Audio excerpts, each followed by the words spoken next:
Har du tænkt over, hvorfor du har brug for frelse? Mennesker græder af frustration fra fødslen. I starten skriger den af sult. Så græder han og længes efter omsorg. Og når børn vokser op, oplever de forskellige former for frustration. Hvad ligger der bag de ønsker, folk har fra fødslen? Bibelen beretter om baggrunden for den frustration, mennesker har fra fødslen. Det kaldes grådighed, jalousi, had, vrede, strid osv.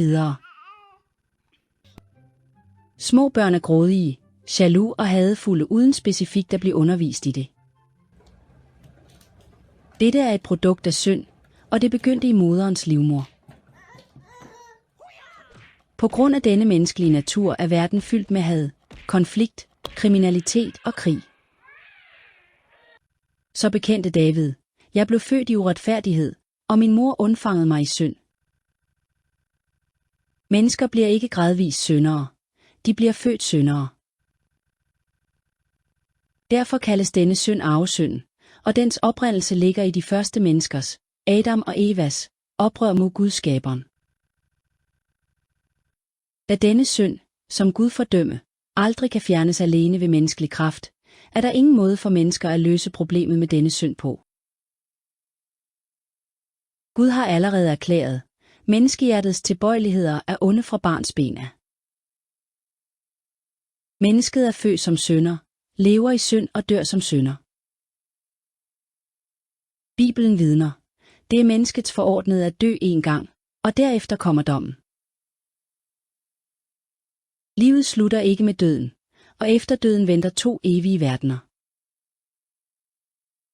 Ved den korsvej skal du selv beslutte, om du vil komme i himlen eller helvede, mens du er i live. Bibelen proklamerer: retfærdighedens vej går forud for et menneske, og derefter dødens vej. Du vandrer måske på dødens vej lige nu.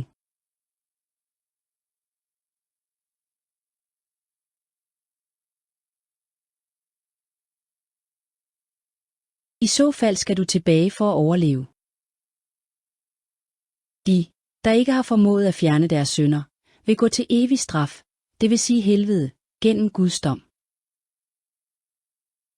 Men Guds fantastiske nåde kom til menneskeheden i fortvivlelse. Det vil sige, at Gud ofrede sin egen søn for at fjerne menneskets synd. På grund af Guds princip om, at synd skal vaskes bort med de syndfri retfærdiges blod, sendte Gud sin søn til verden i menneskelig skikkelse og lod sit retfærdige blod blive udgydt på korset. Derfor vidner Bibelen: for således elskede Gud verden, at han gav sin enbårne søn, for at enhver, der tror på ham, ikke skal fortabes, men have evigt liv. Gud erklærede, at hvis vi tror, at Jesus Kristus, Guds søn, som kom til denne verden, er frelseren, som frelser os fra synd, vil vi blive frelst. Med andre ord betyder det, at Jesus Kristus udgød sit blod og døde på korset for at betale prisen for dine synder. Jeg vil kort forklare frelsesprincippet gennem et billede. For at acceptere Jesus Kristus som din frelser, må du først erkende, at du er en synder, og oprigtigt omvende dig til Gud. Så finder en forbløffende åndelig begivenhed sted. Når du oprigtigt omvender dig fra dine synder, overføres alle dine synder til Jesus. Dette skyldes, at Jesus udgød sit blod på korset for at betale prisen for dine synder. Denne åndelige effekt manifesterer sig, når du oprigtigt tror på Jesus.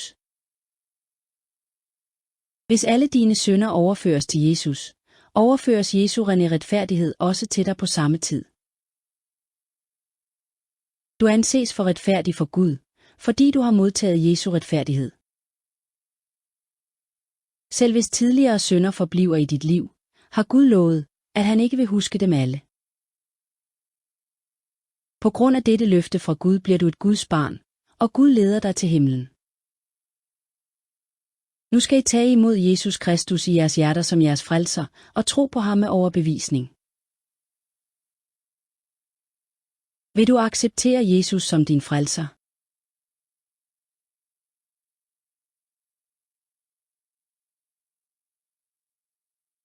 Betragt derefter følgende bøn som din egen, og læs den højt. Gud, jeg har begået mange synder i mine tanker, ord og gerninger.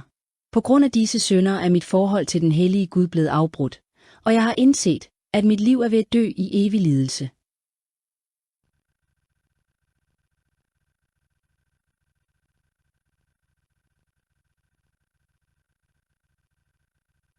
Gud, nu kommer jeg til dig.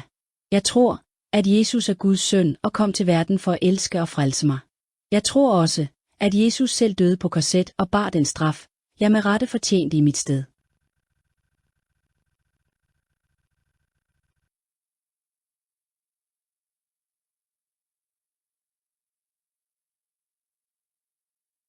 Gud, jeg har vendt mig væk fra mine tidligere forkerte tanker og synder og angrer oprigtigt. Tilgiv mig alle mine synder.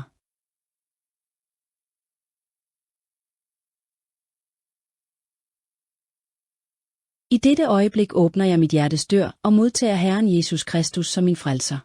Jeg tror, at Jesus er min frelser for evigt. Jeg beder i Jesu navn. Amen.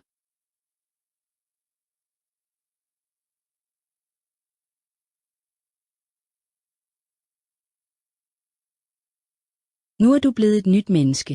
Bibelen vidner om, at dette blev opnået ved kraften i Guds ord, og kalder dette at blive født på ny.